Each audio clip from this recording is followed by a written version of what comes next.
நான் C. Joseph Vijay எனும் நான்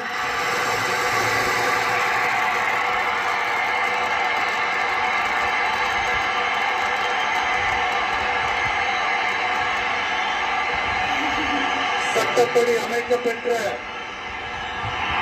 இந்திய அரசியல் அமைப்பின்பால் உண்மையான நம்பிக்கையும் மாறா பற்றும் கொண்டிருப்பேன் என்றும் இந்திய நாட்டின் ஒப்பில்லாத முழு முதல் ஆட்சியையும் ஒருமையையும் நிலை நிறுத்துவேன் என்றும் தமிழ்நாட்டு அரசின் முதலமைச்சராக உண்மையாகவும் உளச்சான்றின்படியும் என் கடமைகளை நிறைவேற்றுவேன் என்றும்